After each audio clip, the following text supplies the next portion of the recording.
This is the same corner of my yard from the very first video in this series, the one that killed 3 tomato plants before I ever picked up a jar to test it. 6 videos, 6 separate lessons, and today I finally put all of them onto this exact patch of ground at once, instead of testing them one at a time in isolation. What happened here is the closest thing this whole curriculum has to a final exam. Every video in this series up to now has isolated one variable at a time, deliberately, so I could actually tell what was doing what. Compost alone, 5 soils side by side, a 30-day feeding schedule, compost ratios, homemade versus bagged, mulch types. That's good science, but it's not how anyone actually gardens. Nobody applies exactly one intervention and leaves everything else untouched. Real gardening stacks these things together, and I'd never actually tested what happens when you do that. So this time, I went back to the original dead corner from video 1, not a fresh sample, not a matched plot, the actual patch of ground that started this entire investigation, and applied everything this series identified as the winning approach, all at once. The balanced compost recipe from video 4 worked into the top few inches without tilling deeper the way I learned mattered back in video 3. Shredded leaf mulch on top, the clear winner from the last video, and the same consistent measured watering schedule from the 30-day recovery test. Then I waited 8 weeks, longer than any single test in this series so far, and tracked this corner using every method this curriculum has built up along the way. The handful test, the jar test, a planting test, and a final root inspection at the end. I wanted to know, honestly, whether combining everything actually compounds, or whether these interventions just duplicate each other, and you'd get roughly the same result from any one of them alone. Chapter 1. Starting from the original baseline. Before applying anything, I ran the same handful test and jar test from video 1 on this corner again, specifically to confirm it hadn't changed on its own in the time since. It hadn't. Pale, gray-brown soil, dry and dusty even after recent rain, collapsing instantly when squeezed. The jar test showed almost no organic band at all, nearly identical to the results from the very first video in this series. This corner was still exactly as depleted as it had been from the start, which mattered because it meant any change I measured from this point forward could be attributed to what I was about to do, not to some unrelated shift that had happened in the meantime.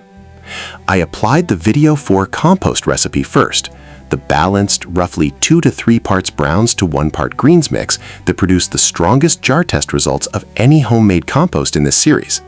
Worked into the top few inches only, by hand, leaving the deeper soil undisturbed the way video 3's lesson on avoiding heavy tilling recommended. On top of that went a 2-inch layer of shredded leaf mulch, the clear winner from the last video for actually feeding soil biology rather than just managing moisture and temperature. And then the same watering rhythm from the 30-day recovery experiment. Not daily, not heavy, just consistent, roughly twice a week, enough to keep the whole system evenly moist without ever letting it pool. Total time to apply all 3 interventions at once, about 20 minutes. Compare that to running each test separately across 6 different videos, and the actual hands-on cost of doing this properly, stacked together, is almost nothing. I also photographed this corner from the exact same angle used in video 1 on day 0 of this test, specifically so the before and after comparison at the end would be a direct visual match rather than a rough impression. If you've watched this series from the beginning, you'll recognize this shot the moment it appears. Same fence post in the background, same slight slope, same patch of ground that's been the through line of this entire curriculum. Chapter 2. Weeks 1 through 4. Faster than any single test. By day 7, this combined approach had already matched roughly with the 30-day single compost test achieved by day 10 in video 3. The sour smell was gone by day 5, 2 days faster than the earlier single intervention test. By day 7, a squeezed handful was already holding together loosely before crumbling, a texture change that took a full week in the earlier single intervention test.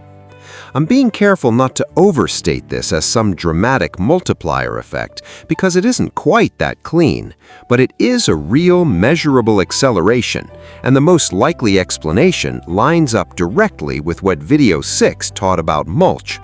The shredded leaf layer wasn't just sitting there decoratively, it was actively protecting the soil moisture and temperature that the compost's biology needed to stay active. The same mechanism from that video, just now working alongside the compost rather than being tested on its own against bare soil. By week 2, earthworms had returned. The first one on day 9, 4 days earlier than the 13-day mark from the standalone 30-day test. By week 3, the jar test showed an organic band roughly matching what the earlier single compost test had only reached by day 20. And by week 4, halfway through this 8-week test, this corner had already visually caught up to where the standalone experiment finished at day 30. That's the clearest evidence in this entire series that these interventions aren't redundant, they're compounding. Mulch protects the conditions compost's biology needs. Compost feeds the worms that further improve soil structure. Better structure holds the water the mulch is trying to conserve in the first place. Each piece is making the others work better, not just adding a separate, isolated improvement on top. I want to flag one honest caveat before moving further, because this series has tried to stay grounded in what a test can and can't actually prove. This is a single combined trial on a single patch of soil, not a controlled comparison against a fourth plot that received all 3 treatments applied one at a time in sequence, rather than together.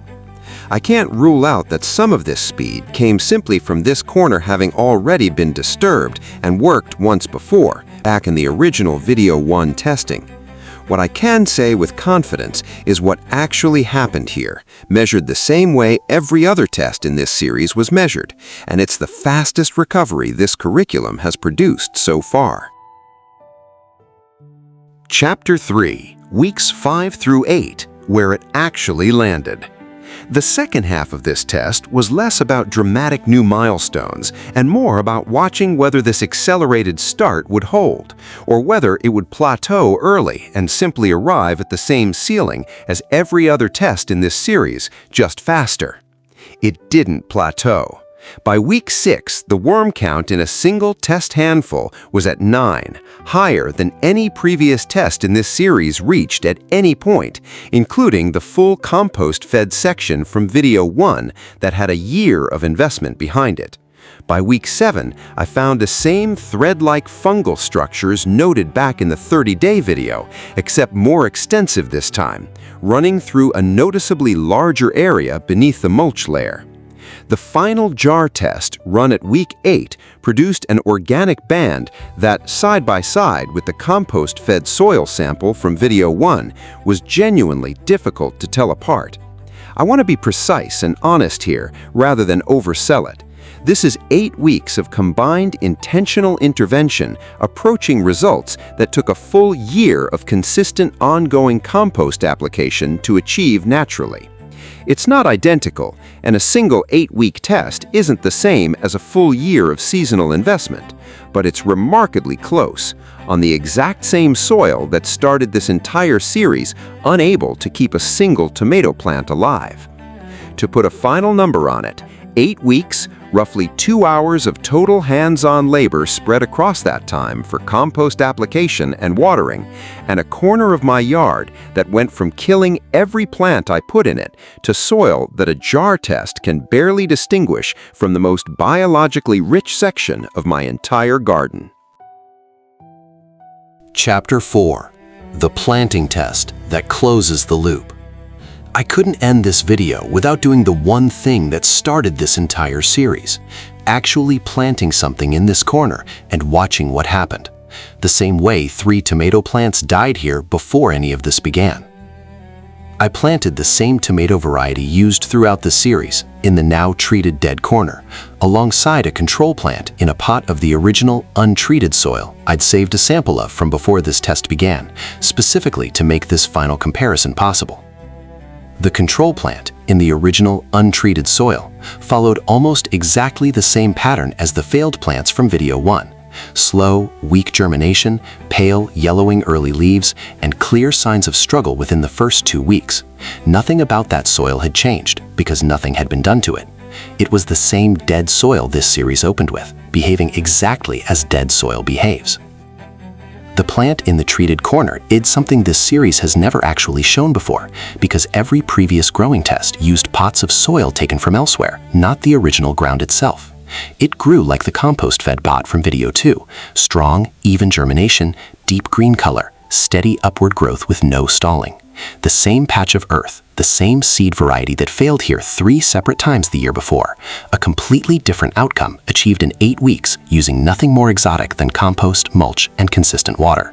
Before the final read on this test, if this series has been useful, hit subscribe and turn on notifications so you don't miss what's coming next. This is video 7 of 10, and we're heading into the back half of this curriculum with some of the biggest questions in the series still ahead. Back to the results. Chapter 5. What combining everything actually proves. Here's the honest summary of what 8 weeks on this exact corner actually demonstrated. Every individual test in this series so far showed that one intervention, done well, genuinely helps. This video shows something more important than that. Those interventions aren't separate options to pick from. They reinforce each other, and applied together, they move faster and land further than any single one of them managed on its own. That matters for anyone watching this who's been picking just one piece of this series to try in their own garden, just adding compost, or just switching to leaf mulch, or just watering more consistently. Each of those helps individually, exactly as the earlier videos showed. But this test suggests you don't have to choose. The combined approach isn't more complicated to execute. It took 20 minutes to apply everything at once, and it isn't more expensive, since every single material used here has been free or nearly free throughout this entire series. The corner that started this entire series is no longer the corner that started this entire series. 8 weeks, 20 minutes of setup, roughly 2 hours of total maintenance, and the same patch of ground that killed 3 tomato plants in a row now supports a plant that grows the way the healthiest soil in my entire garden. If you've been following along and testing pieces of this series in your own yard, this is the version I'd actually recommend committing to. Compost worked in without deep tilling, leaf mulch on top to protect it, and consistent watering, all applied together rather than one at a time. Nothing here requires anything you haven't already seen built from scratch for free across the last 6 videos. In the next investigation, I want to test something this series has assumed but never actually verified directly. How long does a result like this actually last without continued maintenance? I'm going to stop feeding this exact corner entirely for the next several weeks and track how quickly or how slowly it slides back toward where it started. If you want the complete combined protocol from this video, quantities, timing, and the full 8-week data set, it's in the Soil Intelligence Handbook, linked in the description below. I know you learned something new from this video. Please share the opportunity to other gardeners to be part of this learning journey with Evergreen Garden. See you in the next video. Until then, keep gardening.